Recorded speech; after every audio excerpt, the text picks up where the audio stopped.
ulangi, belum semangat. Assalamualaikum warahmatullahi wabarakatuh. Waalaikumsalam warahmatullahi wabarakatuh. Alhamdulillah sudah semangat ya. Apa kabarnya nak hari ini? Alhamdulillah ya. Untuk memulai pelajaran kita pada hari ini, baiknya kita berdoa terlebih dahulu ya. Ibu persilakan untuk ketua kelas untuk memimpin doa terlebih dahulu. Ayo Suci, pimpin doanya dulu nak. Marilah teman-teman kita berdoa menurut agama Islam dan kepercayaan masing-masing. Doa mulai. Berdoa selesai. Ada yang tidak hadir hari ini nak? Siapa? Apa keterangannya? Sakit? Alpa izin? Alpa. Hari ini kita akan belajar tentang indikator asam dan basa. Sebelum kita ke materi indikator asam basa, Ibu mau tahu dulu nih, masih ada nggak yang ingat tentang pelajaran minggu kemarin ya, tentang derajat keasaman. Nah, nih Ibu punya gambar. Nah, oke, gambar apa ini? Ayo, gambar larutan ya. Oke, benar, gambar larutan. Larutan apa? Oh, yang mana yang asam, yang mana yang basa? Yo, tunjuk tangan. Oke, Suci.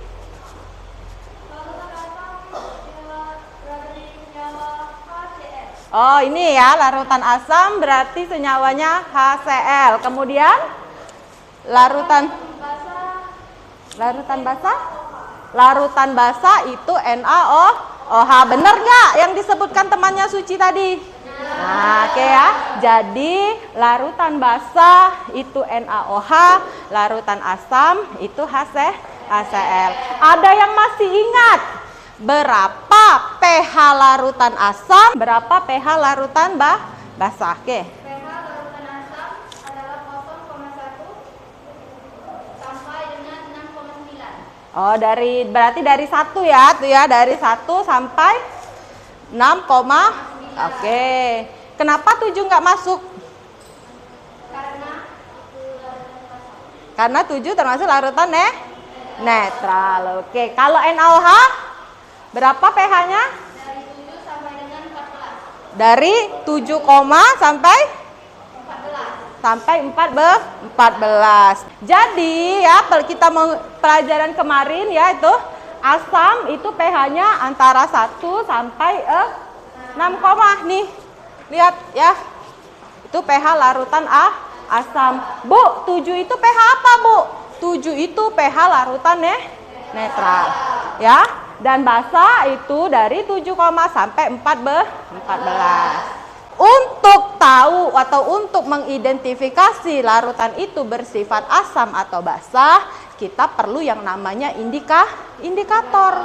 Ya, makanya pada hari ini kita akan mempelajari tentang indikator asam basa. Nah, ini Ibu punya quotes untuk hari ini. Oke, silakan dibaca.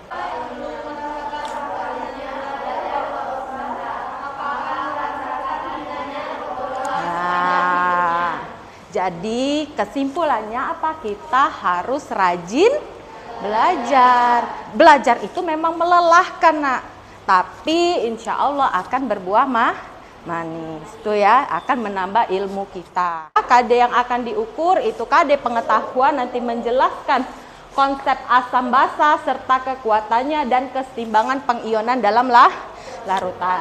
Ya. Kemudian nanti KD keterampilannya yaitu menganalisis ya. Jadi kita nanti akan mengadakan percobaan tentang menganalisis trayek perubahan pH. Ya, menganalisis trayek perubahan pH beberapa indikator yang diekstrak dari bahan alam melalui percobaan. Nah, apa sih Bu tujuan kita belajar ini? Nah, ada tujuannya. Nih ada tujuan pembelajarannya. Ya, jadi dengan menggunakan pendekatan TIPEC dan model pembelajaran project based learning ya, diharapkan kalian nanti bisa menjelaskan pengertian indikator asam basa ya dengan tepat dan benar. 2, dapat menjelaskan pengertian indikator alami nanti ya. Yang ketiga, dapat menjelaskan bahan alam yang dapat digunakan untuk indikator asam basa. Yang keempat, menjelaskan cara menggunakan indikator bahan alam ya. Yang kelima, menjelaskan perubahan warnanya. Dan yang keenam itu menganalisis pH larutan ya, jadi nanti dianalisis berapa pH-nya, kemudian merancang percobaannya, kemudian kalian akan membuat indikator asam basa. Nah, lanjut dengan setelah membuat indikator asam basa, kalian akan menguji ya, akan menguji penggunaan indikator dan mengidentifikasi serta menentukan trayek pH indikator. Bu, apa saja yang Ibu nilai pada pembelajaran hari ini? Ya, jadi lihat di sini. Ibu akan menilai pertama itu penilaian sikap. Jadi nanti kalian akan diminta presentasi ya, kemudian akan praktikum, itu Ibu nilai ya. Mana yang aktif, mana yang enggak ya. Tuh, nanti bakalan dinilai. Yang kedua itu nanti ada nilai pengetahuan ya. Nilai pengetahuan itu nanti nilainya itu dari nilai pretest dan nilai post-test. Yang ketiga itu nanti ada penilaian keterampilan, itu tadi penilaian praktikum ya, sama penilaian pas kalian presentasi. Tuh ya. Nah, baiklah ya, sebelum ke praktikum atau indikator tentang indikator asam basa, kalian keluarkan HP-nya ya. Ibu sudah kirim link untuk pretest ya, link soal untuk pretest ya. Ya, waktunya 10 menit ya. Silahkan dikerjakan.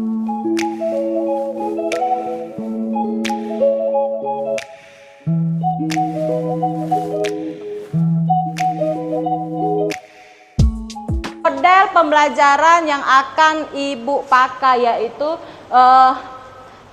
PJBL ya. Jadi project based learning, di mana langkah-langkahnya yang pertama itu nanti ada pertanyaan mendasar ya.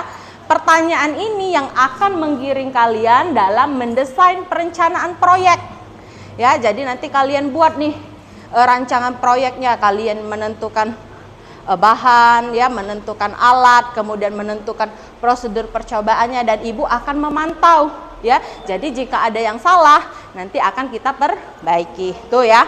Kemudian kamu akan menyusun jadwal, kemudian memantau, Ibu akan memantau kemajuan proyeknya, kemudian akan ada penilaian hasil melalui presentasi dan akan ada evaluasi dan evaluasi dari pekerjaan yang kita lakukan ini ya. Tuh. Nah, ada apa di situ? Ada jeruk, kemudian ada apa lagi? Ada sunlight, kemudian ada Nah, Ibu tanya sekarang, kalau larutan jeruk itu termasuk larutan asam apa termasuk larutan basah? Asam. Kenapa, Bu? Kenapa asam? Ya karena rasanya asam. Kalau sunlight atau deterjen termasuk larutan basah ya. Karena apa tadi? Cirinya tadi, kalau larutan asam tadi rasanya asam, kalau larutan basah rasanya pahit. Nah, sekarang boleh nggak kita mencicipi sunlight? Nah, no kan? Karena apa? Berbahaya ya. Nah, itulah kita perlu yang namanya indikator. Biar kita tahu, oh bener nggak sih yang dibilang Ibu? Kalau sunlight itu ternyata atau deterjen itu bersifat basah. Nah, kita perlu yang namanya indikator. Nah, ada apa saja indikator? Ya, ada nanti di LKPD kalian ya, itu akan ada tugas ya. Akan ada tugas yang silahkan kalian jawab nanti untuk memantau kemajuan proyek kalian ya. Oke, sekarang silahkan duduk per kelompok. Oke, silahkan duduk per kelompok.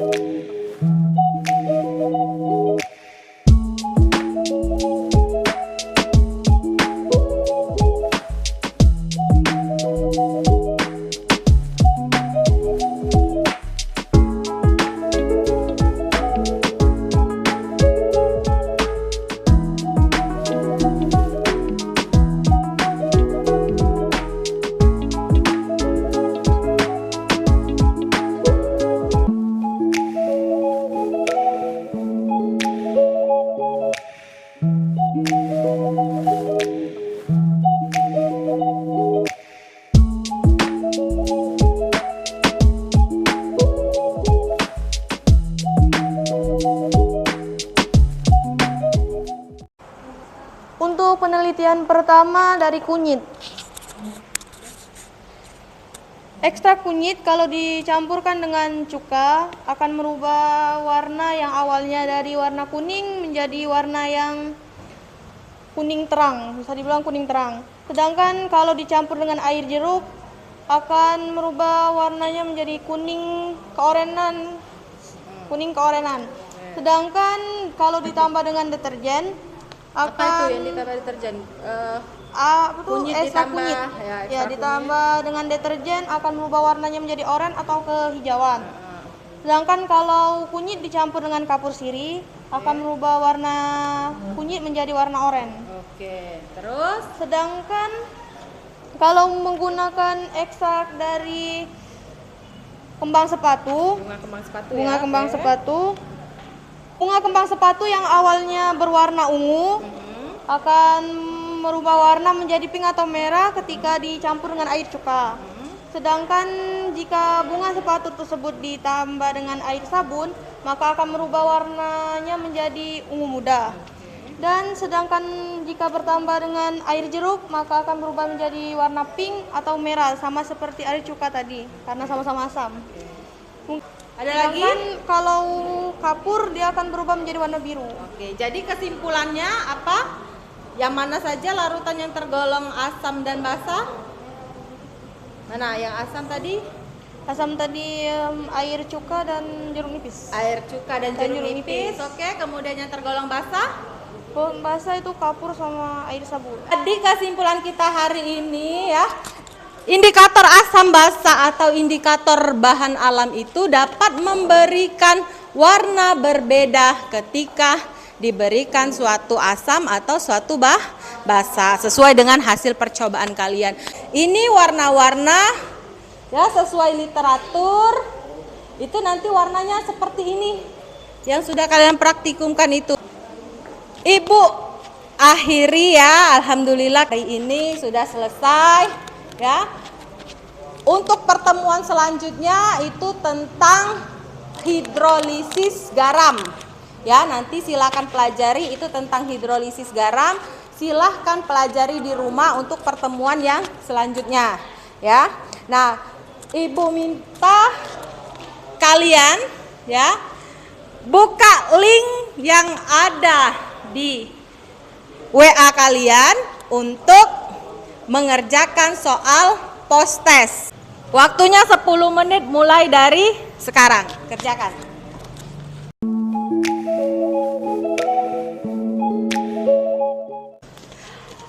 Oke, selesai ya.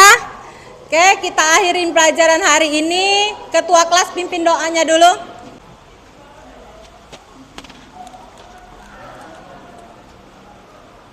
Marilah teman-teman kita membaca doa menurut agama Islam dan kepercayaan masing-masing. Berdoa mulai. Doa selesai. Oke, nak ya, kita akhirin pelajaran hari ini. Wassalamualaikum warahmatullahi wabarakatuh.